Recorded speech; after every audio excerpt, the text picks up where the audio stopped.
Do you ever feel like you're doing everything right when it comes to food, eating, and diet, but you still struggle to feel completely in control? Maybe like no matter how much you plan or track or try different diets, something still feels off. It's almost like you can never get it right. There's always new information on what's healthy and what's not, what's good and what's bad, what's safe and what's dangerous. What if the missing piece isn't the what you're eating, but the how you're eating? Welcome to Change Made Easy. Changing your habits, routines, and behaviors is hard. We make it easy. I'm Paul Leviton, and I help high achievers just like you who feel stuck to bridge the gap between where they are and where they want to be. Traditional self-help doesn't work. It's either too rigid, too generic, or too overwhelming. My approach is different. I simplify change by making it so easy it can't not happen. Using my easier framework, I'll help you create habits, routines, and behaviors that stick so you can stop struggling and start thriving. It's that easy. Today's episode is all about diet, but almost nothing about food. And that's because we're learning about what it means to actually listen to your body. This episode is about mindfulness, confidence, and behavior change all in one, specifically in a realm that I think most people would like to have more understanding about, their nutritional habits. If you've ever been overwhelmed by the onslaught of information about dieting, eating, or how to stay consistent, or what to do when you fall off, or all the other stuff that's out there, that's what my guest is here to talk to you about. Today, I'm so excited for you to listen to my conversation with Elizabeth Dall. Elizabeth is a behavior change specialist and a food freedom coach who helps women rebuild trust with their bodies and create consistent, confident relationships with food.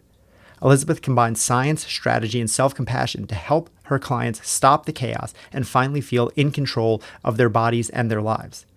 In today's conversation, Elizabeth shares why boundaries are not the opposite of freedom, but the source of it. And she uses a great analogy about potty training, really, that makes mindful eating finally make sense. We also dig into the link between inconsistency and low confidence, and why trying to be perfect is actually the thing that's setting you up to fail. If you've ever been tangled up around food and shame and guilt and what to do and what's right and what's wrong, then this is the episode for you. Please enjoy this conversation with Elizabeth Dall. What is mindful eating? Ooh, that's a great question to start off with. So, mindful eating is the ability to connect your body and your brain together with food. When we are a mindful eater or we have a mindful eating practice, that means that we are connecting with the food, how it makes us feel, our hunger and our fullness cues, and just really connecting our body with the food. So I understand what you're saying when you say that, but if I'm listening to this, I'm like, when am I not? Like, what is the opposite of that? Like, aren't I always, if I put something in my mouth, I taste it. If it goes into my stomach, I get full. Like, where is the disconnect that people are missing? Yeah, so we live in a chaotic world, right? We live in a world where people are grabbing and going. And I would say the majority of people, or a lot of people, are chaotic eaters. We're grabbing and going and just eating on the go. And we're not really paying attention to what our body needs. And so we're just eating chaotically.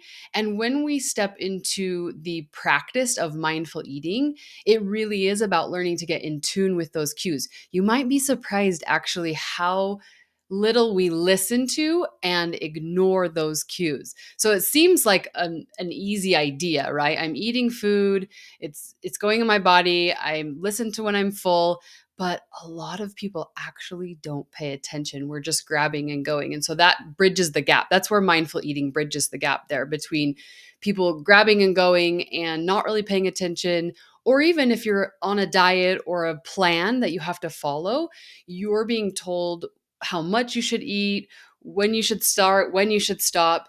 And mindful eating really brings in the component of you are in charge here and you have the ability to meet the needs of your own body.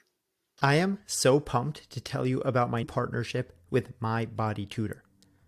My Body Tutor is the world's leading nutrition coaching platform that helps people find their healthy weight and keep it forever through sustainable habit change. If you listen to this show, you know that we do not suffer from a lack of information. Most people know what they need to change. The problem is actually sticking to it long enough to see results. When it comes to diet, exercise, and getting in shape, My Body Tutor solves this problem by giving you customized plans, one on one coaching, and daily accountability. As a bonus for you, they are offering $50 off your first month. What makes My Body Tutor so unique is they offer daily accountability with a real human coach. That's someone to check in with you, talk to, plan with, someone who can help you when things are going hard. It's not ChatGPT, it's not some algorithm. This is a real human. I know because I'm one of them. I have been working with My Body Tutor as one of their tutors since 2020. With so much nonsense and misinformation and just bad actors out in the health and wellness space, My Body Tutor is helping people the real way. They are changing lives. I've seen it firsthand, and I'm honored to be a part of it. Check out mybodytutor.com, where you can see hundreds of testimonials and reviews. And remember, listeners of this show get $50 off their first month. Just click the link in the show notes or go to mybodytutor.com and tell them Paul from Change Made Easy sent you in your intake questionnaire, and you'll automatically get a huge discount. On top of that, they offer a money-back, risk-free guarantee, so this is really a no-brainer. And like I said, I really do work for them. So if you've ever wanted to work with me personally, you can even request to have me as your body tutor. How cool would that be?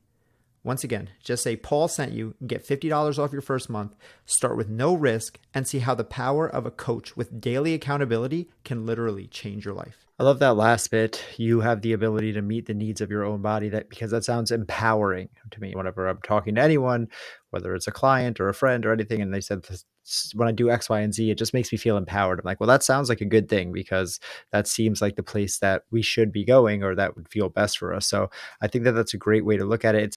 It's interesting as you're talking, you're like it seems like you didn't say it exactly like this, but you're teeing up that like mindfulness is the opposite of chaos, and chaos being the opposite of mindfulness.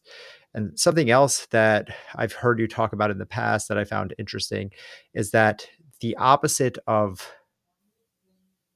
confidence is inconsistency, or the opposite of inconsistency is confidence. Could you explain how you came to that?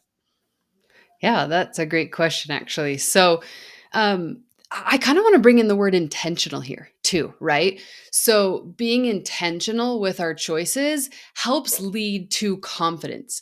When things are chaotic or when we're not intentional, we don't feel that confidence, right? We don't feel that confidence, and when we lack confidence in our choices, we insert inconsistency. What should I be doing? What should I be trying? Should I do this? Should I do that? Is this going to give me results?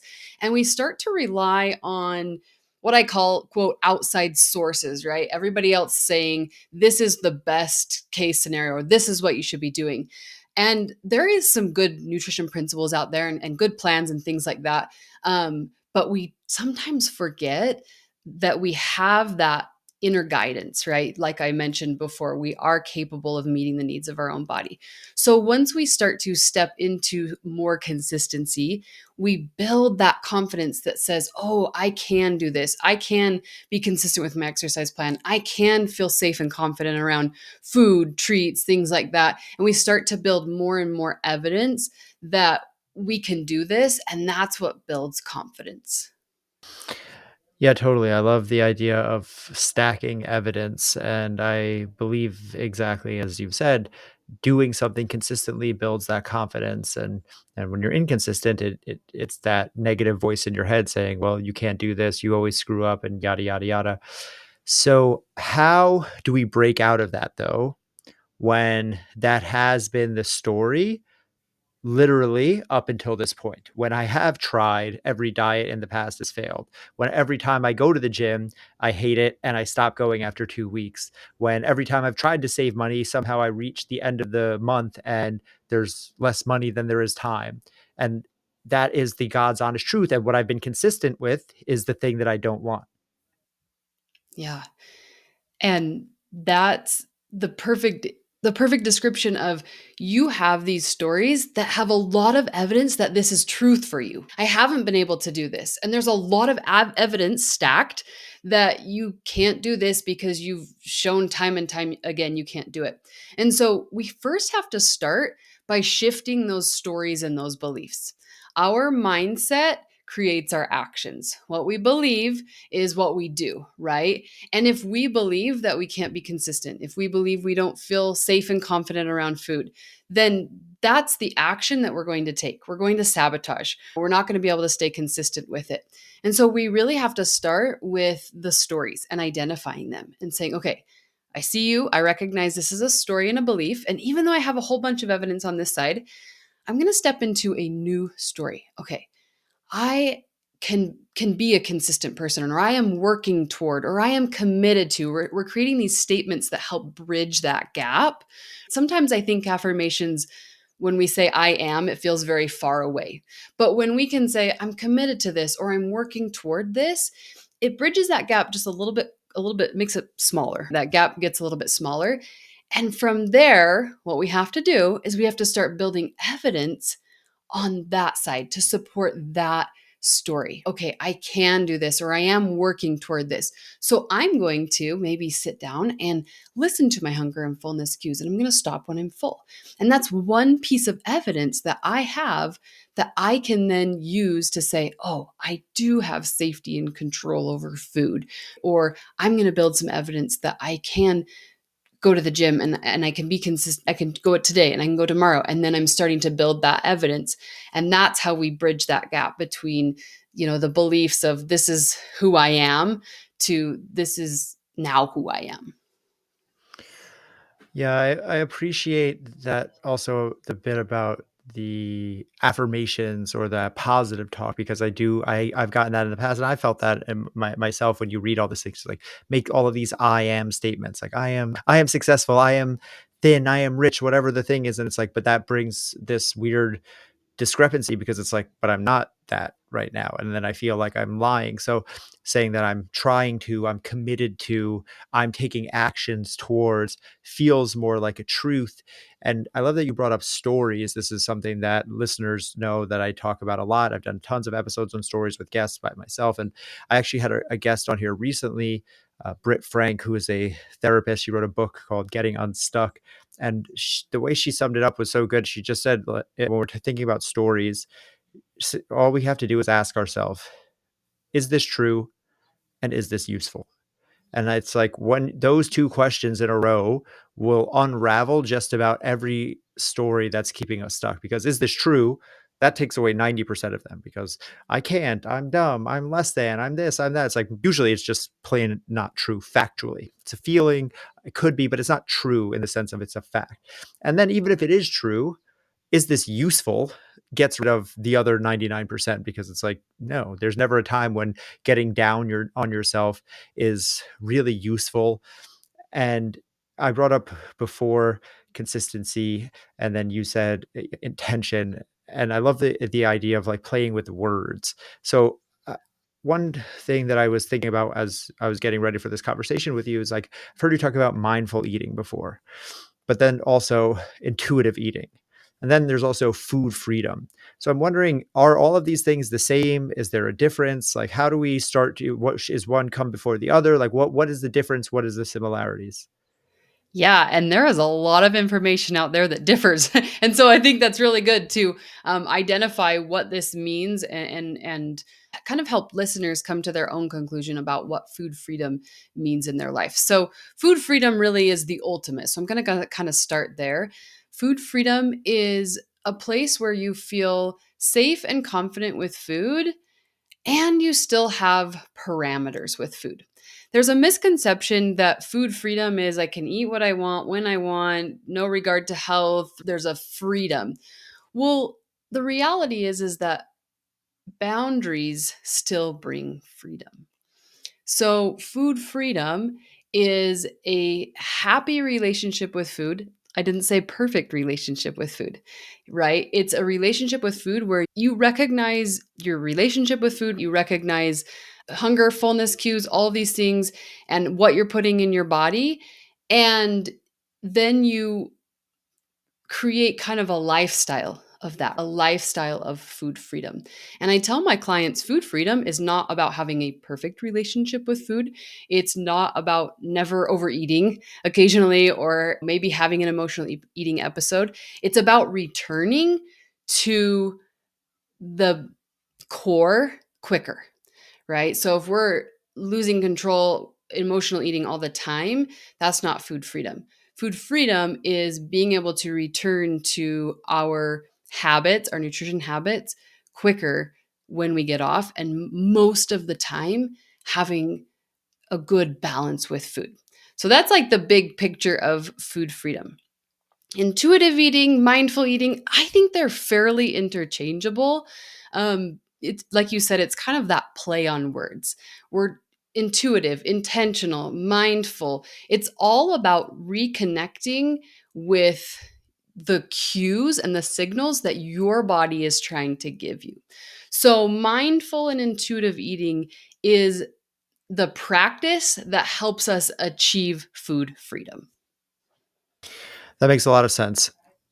Something you said there as you were discussing food freedom, though, was boundaries bring freedom. Could you expand on what you mean by that?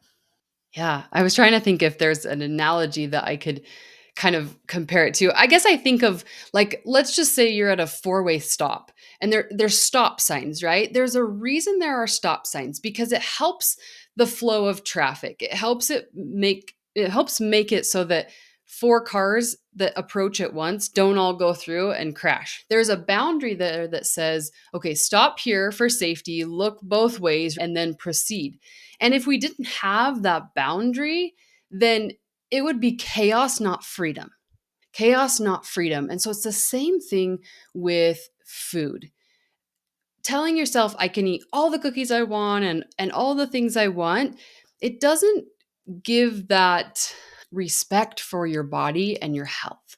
We want to have that respect and build that confidence to say, I feel good in my body. And we do know that having unlimited treats doesn't lead to a good feeling in our body. And so that's really what those boundaries create is it creates almost that safety, kind of like the driving analogy. It creates that safety of I have this boundary and I can still move forward. I just have to be aware of it. Yeah, it's a great analogy that you came up with on the fly. Good for you. That was a good one. It's exactly that. It's safety, right? Exactly what you said. It's like the boundaries create safety, and there's a reason we apply these boundaries to ourselves, our society. So you can look at laws are the same thing. You could think a world without laws is a quote unquote free world, but the laws allow us to go outside and not have to worry about being attacked or robbed or mugged or a million other things because we live in a society that are governed by laws. So it is a theoretical restriction in the short term, but what we gain from that is the safety, both literally and psychologically, that allow us to go about our day-to-day lives. But it's interesting, you said chaos, and then on the other side of that was freedom. And then earlier you said chaos is the opposite of mindfulness. So that if I'm doing basic algebra, if A equals B and B equals C, then A equals C. And that means mindfulness is freedom. If I'm following the train of thought, we see like all roads lead to the same place. And although it feels restrictive, like you just said, like people are like, oh, but I want all the candy, I want all of the things. It's like by a little bit of restriction, again, not outright restriction. I can never have this thing. There's a sweet spot to be had there, and a way to balance it. But by restricting yourself a little, it frees you up to not have to think about this stuff so much. That's the benefit that I've seen. A lot of people, when I've done nutrition coaching in the past, all types of different coaching. It's like when the thing that people are usually trying to change, it usually takes up so much of their mental energy, so much of their brain space. Like, oh, like you said, I've tried this so many times and I keep failing and I really want the result and it sucks so much and and it's like to then put restrictions on it. Like, yes, it pulls you back a bit, but what you gain from that, the safety from the stop signs, is the freedom to not have to worry about that thing so much. So when you're working with someone, how do you get them to put those boundaries on in the beginning when it feels like they don't want to give up what they have? Yeah, and as you were talking, I wrote down the phrase mindfulness breeds confidence. So I think that really segues really well into this. And I have three kids. So I'm going to share a funny analogy, a potty training analogy. When we are potty training a child, At least in my experience, when we're first in it, when we're first starting, we are all hands on deck. It is like you stay home, you don't leave. You're like, tell me when you need to go potty, like over and over and over. And you're honed in on it, you're focused on it. And slowly you start to be able to venture out. You start to be able to say, okay, we'll go outside and you'll be okay. And the kid starts to learn those cues. And eventually you're able to go out and the child knows how to use those cues in public. It knows how to use the public bathroom or whatever. And this is very similar. I teach my clients and students that sometimes you have to do some mindful eating potty training where it's at first, it takes some focus and some effort where it's like, okay, we're going to actually sit down for a meal. And this might be foreign for some people, right? Where we actually sit down undistracted for a meal and pay attention. Pay attention to how we're feeling when we start the meal. Pay attention to the food, the satisfaction factor of the food, right? Is this serving me? How am I feeling? Is it tasting good? And then listening to those cues that your body says, I'm done. And so many people have either ignored those cues or don't even recognize them. So it's that initial like we've got to build up this practice. Mindful eating is a practice. But as we've been talking, once we've really potty trained that, when we understand those skills and that practice can go with us at a restaurant, at an event, and we know how to connect with our body in those scenarios because we have started with the focus at home. I love that analogy of the potty training. It points to the reality with all of this. And again, we're using diet as an analogy here because we're talking about food freedom and stuff, but anyone listening, realize this is everything in life. This is any habits that you're trying to build.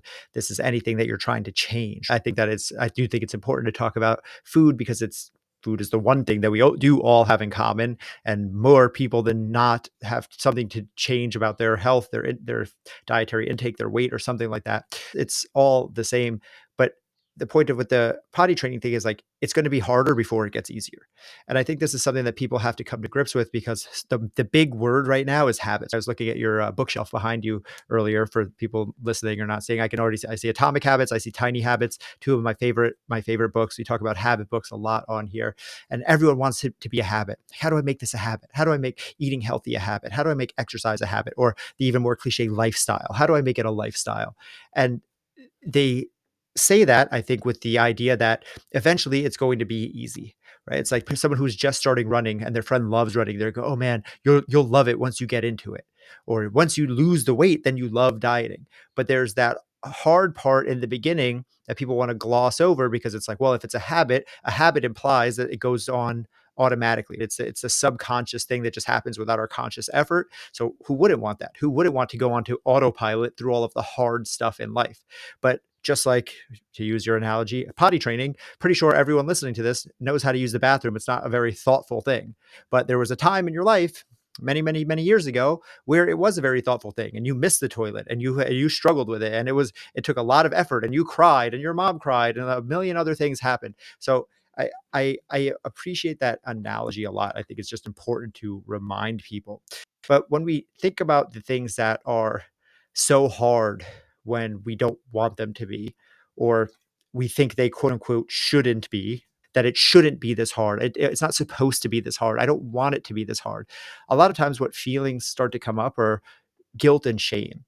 So, how do we start to get away from these? Because those negative feelings then spiral and become the very thing that keep us stuck in inaction. Consistency does not equal perfection.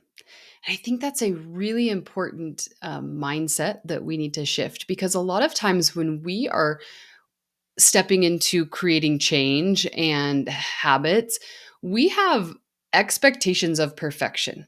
I mean, we see it very much, in the diet culture world where it's like, okay, I set up this perfect plan, I follow this perfect plan, I'm going to get these perfect results. And the reality is, none of us have a perfect life, right? Things get busy, we get tired, we get stressed, right? Life happens. And so when we set an expectation that things are going to be perfect, That's insert guilt and shame right there. That's where they come from. Guilt and shame are not so much a result of failure, they're a result of not meeting your expectation. And so often that expectation is truthfully unrealistic because we want it to be perfect, because that outside noise that I kind of shared before, right? Those plans say, this is how you do it perfectly. These are the results you get. And we've been trained kind of for so long to hear that narrative that it's a little bit hard to kind of reconnect, tap into our bodies and say, okay, I know I'm capable of knowing this. I can step into consistency without being perfect. I was just thinking about this because it kind of makes me a little vulnerable, but I think it's really powerful. I'm a food freedom behavior change coach, right? So I teach women how to have a good relationship with their food and their bodies. And a few weeks ago, I just found myself doing a little emotional eating. And I was like, wait, I'm the coach. Like, what is happening here? And I was just like, what's going on? I want to keep eating, or I'm just like, I don't even care, screw this, right? And I was getting in kind of that mindset. And this is where the concept of food freedom, and we can make it, expand it to, you know, exercise, like fitness freedom. We can do all of that. But I thought to myself, this is perfect because this is an opportunity that I have to identify something's off. Something's off in my life.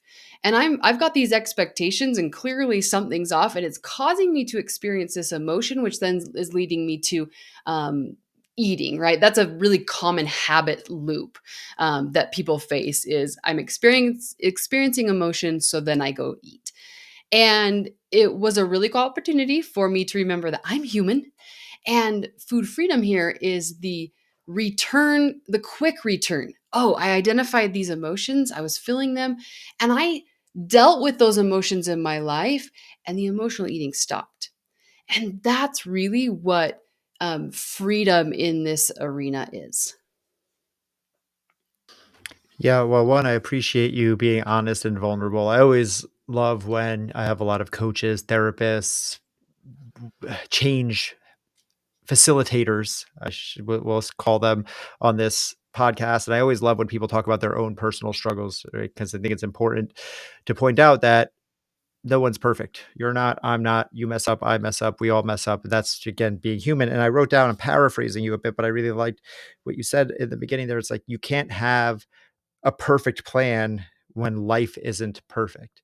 And inherently, we have that, it's going to bring a mismatch.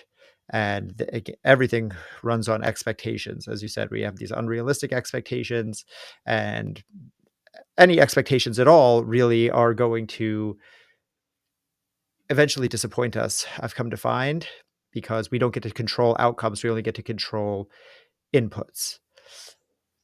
And yet, it is the very expectation of the result that gets me to do the thing in the first place. So how do you bridge that gap where it's like, well, yeah, of course I expect to lose weight doing this diet. If I didn't, I wouldn't do the damn diet. I always tell people if you're mad at your outcome, if you're mad at your weight, if you're mad at your tiredness, all of that, don't get mad at you or the body, get mad at your habits. So, when the way that we bridge the gap is we focus on the process.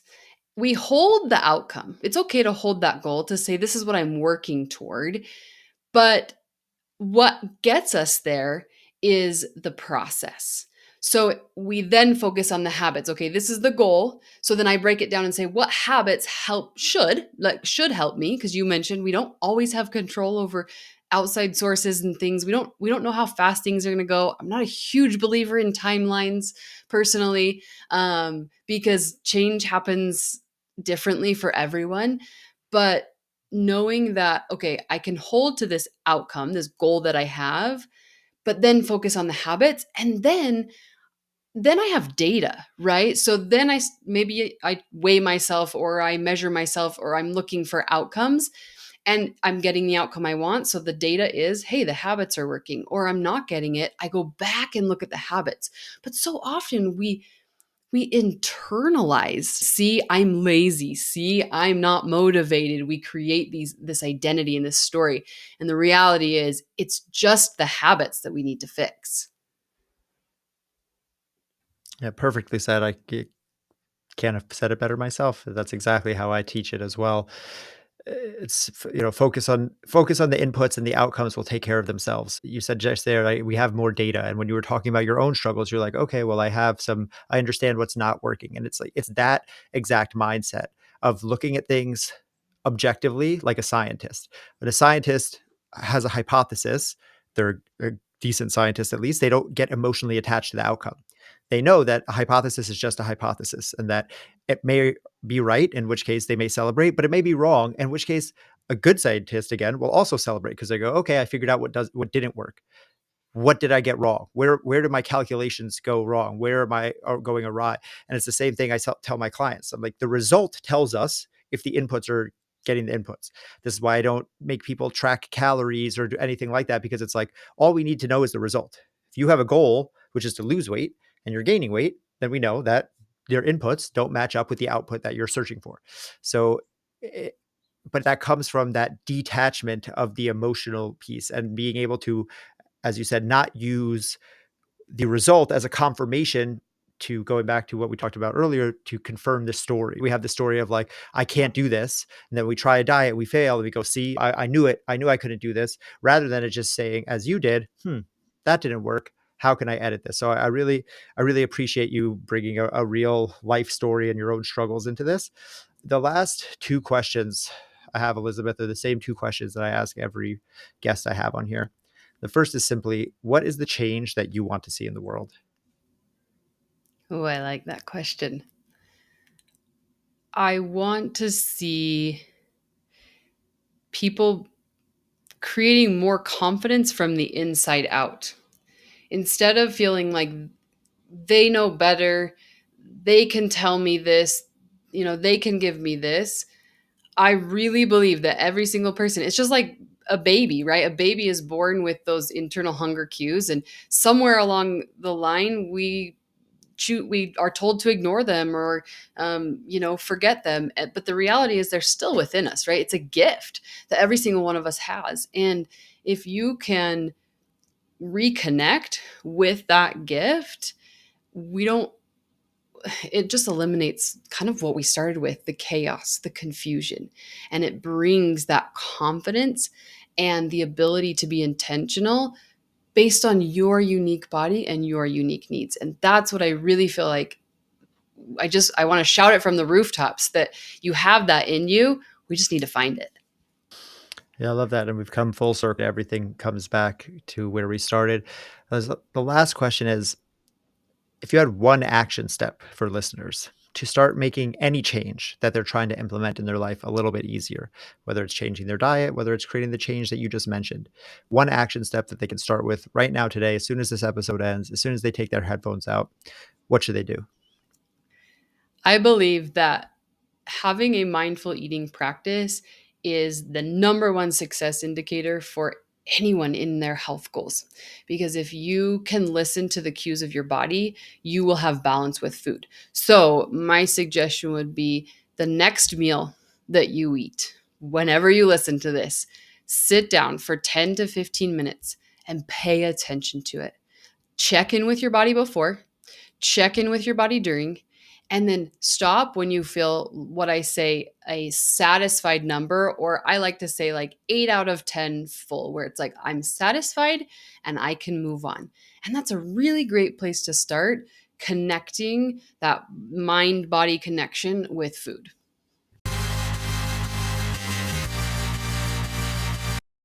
If you're working on changing your diet, exercise, or other habits around food and fitness, you have to check out My Body Tutor.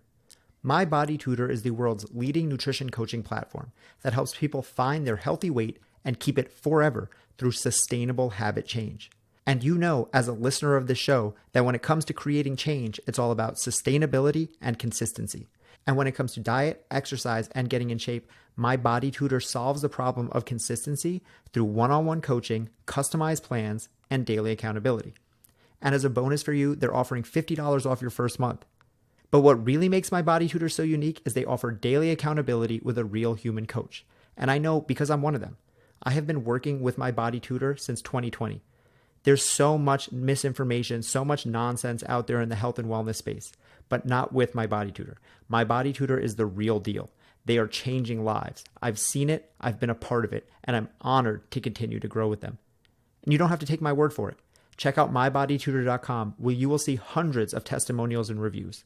And as a special bonus, for listeners of this show, you will get $50 off your first month. Just click the link in the show notes or go to mybodytutor.com and tell them Paul from Change Made Easy sent you in your intake questionnaire, and you'll automatically get a huge discount. And remember, they offer a money-back, risk-free guarantee, so this is a no-brainer for you. And no joke, I really do work for them. So if you want to work with me personally, ask for Paul as your tutor. Once again, tell them Paul from Change Made Easy sent you for $50 off your first month. Start with no risk and see how the power of a coach with daily accountability can literally change your life.